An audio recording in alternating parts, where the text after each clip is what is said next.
no! Ito. Oy, ayos ah. Wow! Pwede pala yun ano. So magandang araw mga brother, at ito, nandito tayo ngayon sa port ng Subic, at ito, dumating na yung ating unit. 4HK1, drop side, 6 stud, molly ang harap, molly ang likod, drum brake ang harap, drum brake ang likod, and yun. So naka right hand pa to mga brother. So papalibutan natin to maya maya ng konti. And yun na nga, kung bago ka sa aking channel, Subic Best Trucks, paki-like, share, subscribe at hit ang notification bell para sa latest update ng aming mga video. Papalibutan na natin to. Watch out!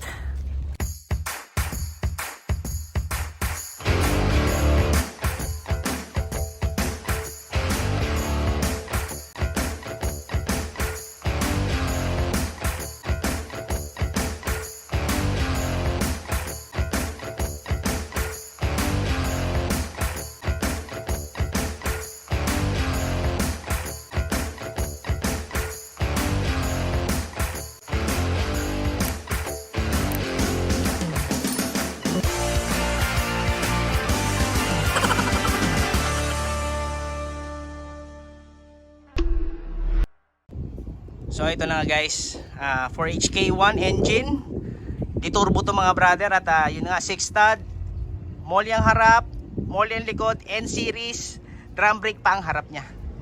So ito, may carrier pa sa ibabaw, fresh na fresh, naka right hand pa to mga brother. At special sa kanya yung kanyang sidings, dual, so double aluminum sidings, pwedeng matupi yung half, then yung another half. Then, yun na nga, 6 stud. So, natural, syempre Japan surplus.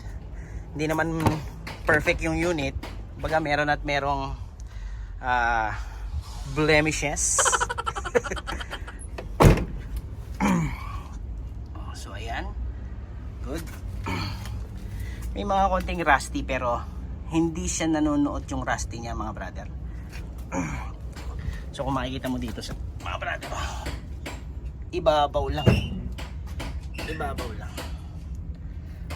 Tapos ang kanyang rim size ay R16. Ang ganda pa ng siding siya mga brother, oh. Yun, oh. R16, then heavy duty. So ito yung sinasabi na aming partner from Japan, lalo na pag mga ganyan 4,500 kg. Yan yung mga heavy duty according to our partner in Japan. So ayan ang kanyang flooring, ayan, kasi may nakasakay pa kaming isang unit na ito yung mini dam camel type na super fresh. Yan, kung mapapansin nyo mga brother, fresh. So ito, ayan, alright, good, good. Pwedeng as is, pwedeng recon, and cash or financing po pwede ito mga brother. 4HK1 na engine, N-series. Alright. So yun, check natin yung kanyang odometer. 180,000 lang. Wow! 180. Oh no! Ito, oy, ayos ah. Wow! Pwede pala yun ano. Ang galing oh. So meron siyang 6 speed. So ayan, maganda pa interior niya mga brother. Alright, naka right hand pa to mga brother ah. So 180,000 lang yung kanyang tinakbo. Fresh, fresh. So ayan, tapos na natin pakita yung ating unit.